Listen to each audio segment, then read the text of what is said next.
नमस्कार दोस्तों, स्वागत है आपका एग्जाम बुक चैनल में। दोस्तों, इस वीडियो में मैं पर्यावरण का पार्ट 2 जो है उसको मैं कवर करने वाला हूं। और ये जो आपका पर्यावरण का टॉपिक है ये मेनली यूपीएसआई टारगेट करके और जेल वार्डन और गोपनीय सहायक की जो आगे वैकेंसी आने वाली है उसको मैं टारगेट करके जो है वो बना रहा हूँ। ठीक है, एक मैंने पार्ट पहले डाल दिया है, आप प्लेलिस्ट में जाके उसको जरूर देख लीजिए। चलिए शुरू करते हैं कि अपना इसमें आज के टॉपिक में हम क्या पढ़ने वाले हैं। सबसे पहली बात तो ये है कि आपको जो एनवायरनमेंट है, जो पर्यावरण है, उसमें बिल्कुल बेसिक बेसिक पढ़ना है, आपको ज़्यादा अंदर डेप्थ में नहीं जाना। और मैं भी आपको सिर्फ वही पढ़ा रहा हूँ जिससे आप सिर्फ क्वेश्चन सॉल्व कर पाएँ। सबसे पहले देखते हैं कि जैव मंडल क्या होता है। ठीक है, जैव मंडल एक ऐसी स्थान होता है जहां पर वायुमंडल, स्थल मंडल और जल मंडल आपस में मिलते हैं। ऐसे समझ लीजिए, जैसे कि मान लीजिए ये एक एरिया है और ये आपका वायुमंडल हो गया, ये जल मंडल हो गया और ये स्थल मंडल हो गया। तो ये जो एक कनेक्टिंग पॉइंट होगा इसको जो है जैव मंडल आपका बोला जाएगा। ठीक है, अब ये जैव मंडल का परिभाषा क्यों दी गई है, क्या है इसका कारण, क्या है। देखिए, जैव मंडल में कोई भी जीव होता है, ठीक है, उसको जैव मंडल में ही वो जीवित रह सकता है। मतलब आप खुद कॉमन सेंस लगाइए कि स्थल मंडल का मतलब होता है स्थल, ठीक है, जो सरफेस होता है वो। जल मंडल का मतलब जल और वायुमंडल का मतलब वायु। यही तीन चीजें ऐसी होती हैं जो कि किसी भी जीव को जीने के लिए आवश्यक होती हैं। तो जब ये तीन चीजें अवेलेबल जहां पर भी होती हैं, बस वहीं पर जो है वो आपका कोई भी प्राणी जो है जीवित रह सकता है और उसे ही जैव मंडल बोला जाता है। ये आपको क्लियर हो गया। उसके बाद सेकंड जो आपकी डेफिनेशन है वो है पारिस्थितिकी तंत्र। ठीक है, इकोसिस्टम क्या होता है। इकोसिस्टम ऐसा समझ लीजिए, जब कोई समुदाय का मतलब होता है कि ऐसा मतलब जिसमें बहुत सारे जीव होते हैं, हाथी, घोड़ा, इंसान भी रहते हैं, जानवर भी रहते हैं, पेड़ पौधे भी हैं, उसको पूरे को समुदाय बोल जाता है। ठीक है, किसी एक विशेष क्षेत्र में जब कोई समुदाय रह रहा होता है और उसके आसपास के निर्जीव घटक में कौन से आ जाते हैं आपके, यही आ जाते हैं, स्थल, जल और वायुमंडल। पत्थर, पानी, हवा, जो भी निर्जीव घटक होते हैं, जमीन, ठीक है, मिट्टी, ये सब चीजें आपके निर्जीव घटक में आ जाती हैं। और आप खुद देखेंगे कि जब कुछ समुदाय और ये निर्जीव घटक आपस में एक दूसरे से क्रिया करते हैं, भाई समुदाय को जो है, किसी भी इंसान को जो है वो आपके निर्जीव घटक की जरूरत पड़ती है और इन निर्जीव घटकों को ही भी समुदाय की जरूरत पड़ती है। तो जब आपस में क्रिया करते हैं तो वही उसे पारिस्थितिकी तंत्र बोला जाता है। ये एक सीमित एरिया में होता है, ठीक है, विशेष क्षेत्रों में अलग अलग आपके जो है पारिस्थितिकी तंत्र हो सकते हैं। तीसरी जो डेफिनेशन आ रही है वो है बायोम की। बायोम क्या है। बायोम है, सबसे पहले तो ये समझ लीजिए, महाद्वीप पर ही होता है, महासागरों में नहीं होता है, क्योंकि महासागरों में डिसाइड नहीं कर सकते कौन सी चीज कहां पर है। ठीक है, तो महाद्वीप में ऐसे क्षेत्र जहां पेड़ पौधे और जीव की सामान्य विशेषताएं समान पाई जाती हैं उसको बायोम बोला जाता है। इसका एग्जाम्पल आप समझ लीजिए कि बायोम का मतलब क्या होता है। जैसे मान लीजिए कि किसी आप डेजर्ट में जाते हो, मरुस्थल पे जाते हो आप, ठीक है, मरुस्थल में आप देखेंगे कि वहां पर ऊंट मिलेंगे, वहां पर छिपकली मिलेंगी, सांप मिलेंगे, वहां पर कैक्टस के पेड़ मिलेंगे। ठीक है, तो ऐसे ही क्षेत्र होता है ये। टोटल डेजर्ट भी एक बायोम का है, का जो है एक एग्जाम्पल है। ठीक है, अगर कोई बोले कि बायोम कौन कौन से होते हैं तो आप कुछ बायोम के नाम ऐसे बता सकते हैं, जैसे उष्ण कटिबंधीय वर्षा वन, जो इक्वेटर के पास पाए जाते हैं, जहां पर हमेशा बारिश पड़ती रहती है और यहाँ पर बहुत घने जंगल मिलते हैं। तो यहाँ पर जो जीव जंतु होंगे ना, वो पूरे एरिया में एक जैसे ही होंगे। आप पूरी ग्लोब पे चले जाएंगे, ठीक है, पूरी ग्लोब पे आप चले जाएंगे इस तरीके से, और ये इक्वेटर है आपकी, तो यहां पर आपको लगभग जानवर की प्रजातियां वगैरह सब सेम मिलेंगे आपको। ऐसे ही आप मरुस्थल पे चले जाएंगे तो मरुस्थल पे भी आपकी जो प्रजातियां होंगी, जो पेड़ पौधे होंगे, वो सब एक सेम जैसे मिलते हैं। आप जाओ आप सहारा में चले जाओ, चाहे आप ये थार में चले जाओ, कहीं भी चले जाओ, आपको सेम ही चीज मिलेंगी। ठीक है ना। फिर आपका टैगा होता है, टूंड्रा होता है। ठीक, टैगा का मतलब क्या होता है। टैगा का मतलब ये होता है कि जहां पर ठंड बहुत ज्यादा पड़ती है लेकिन वहां जीवन होता है, वहां लोग रहते भी हैं। ठीक है, टैगा वो वाला एरिया होता है। टूंड्रा का मतलब जहां जीव रह ही नहीं सकते, इतनी ठंड पड़ती है। जैसे आपका पोल पर आप देखेंगे नॉर्थ पोल और साउथ पोल में कोई नहीं रहता, कोई जो है सिर्फ कुछ जानवर होते हैं, उनको स्पेशली उस एरिया के लिए ही वहां पर जो है ऊपर वाले ने जो है बनाया है उसको। ठीक है, अदरवाइज वहां कोई भी वहां जीवन संभव नहीं है। ठीक, अगर वहां कोई वेजिटेरियन आदमी चला जाए तो अगले दिन ही मर जाएगा वो भूख से। ठीक है, तो ये चीज होती है वो टूंड्रा में होती है। ठीक, ऐसा जैसे कोई पूछ ले कि ऐसा कौन सा बायोम है जहां पर जो है ऐसे बायोम का नाम बताइए जहां पर जो है जीवन नहीं मौजूद रह सकता, वो है टूंड्रा। इसको आप जो है याद रखिएगा। तो अब नेक्स्ट देखते हैं, नेक्स्ट है आपकी संक्रमिका। ठीक है, संक्रामिका को इंग्लिश में कहते हैं इकोटोन। क्या है ये इकोटोन? ऐसे समझ लीजिए कि जब दो विभिन्न प्रकार के पारिस्थितिकी तंत्र आपस में मिल रहे होते हैं तो वो जो मिलने वाला स्थान होता है उसी को हम इकोटोन कहते हैं। अब इसको एग्जाम्पल से समझ लीजिए।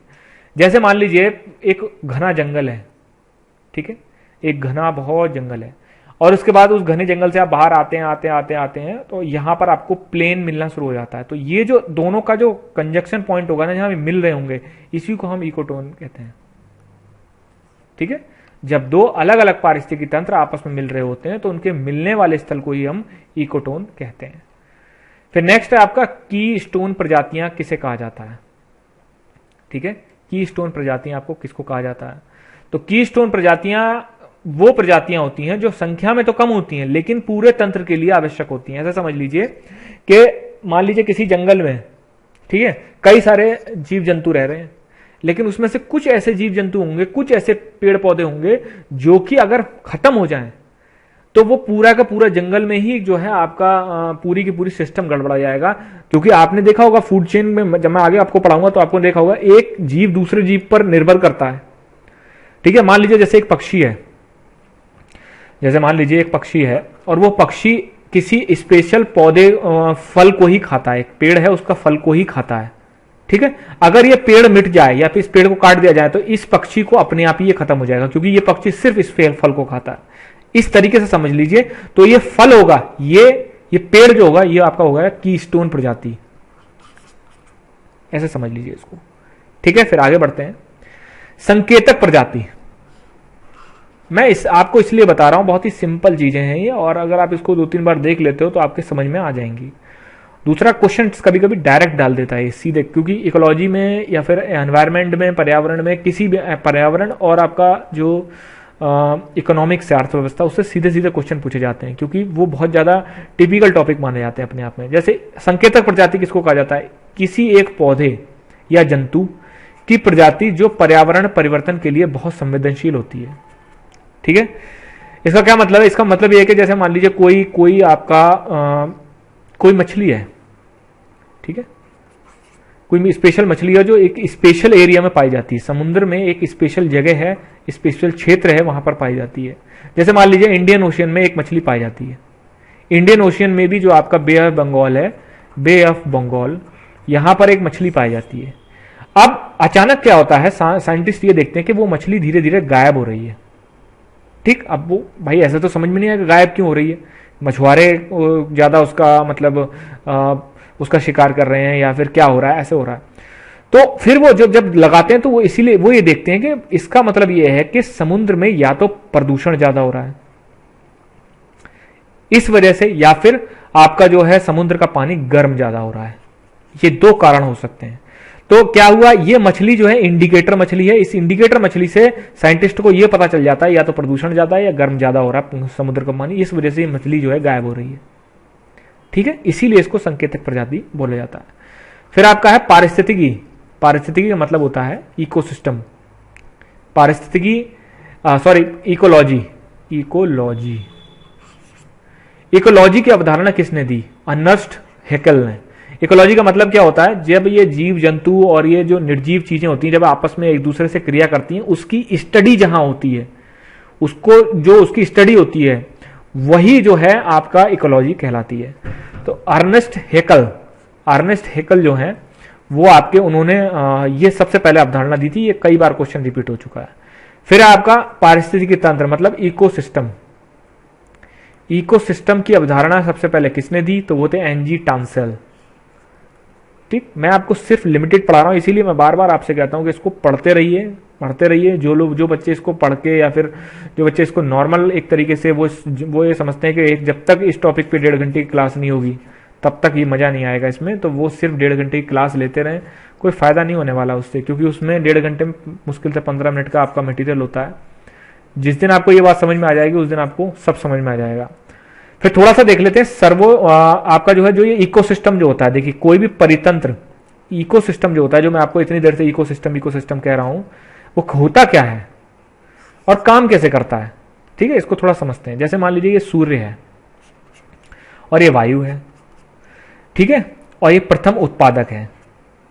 ठीक, जैसे मैंने आपको अभी भी बताया था कि जहां जैव मंडल का मतलब क्या होता है, जहां जल थल नभ तीनों आपस में मिल रहे होते हैं वहीं जैव मंडल होता है, वहीं पर कोई जीव जो है वहां रह सकता है, वहीं पर वो जीव जीवित रह सकता है। तो मान लीजिए ये उत्पादक है, प्रथम पोषण स्तर बोला जाता है इसको, प्रथम पोषण स्तर मतलब पूरे का पूरा जीवन जो होता है किसी जीव का, वो सबसे पहले जो स्टार्टिंग होती है वो यहीं से होती है। इसको हम मान लेते हैं पेड़, क्योंकि यही एक ऐसा जीव होता है जो कि खुद अपना भोजन खुद बनाता है, सौर्य से, वायु से, कार्बन डाइऑक्साइड से, और ये क्या करता है, ये ऑक्सीजन छोड़ता है। तो ये हो गया पेड़ प्रथम पोषण स्तर। जैसे क्वेश्चन आ जाता है कि हम क्या नाम है, परितंत्र में प्रथम पोषण स्तर क्या होता है या कौन होता है, तो वो होता है पेड़।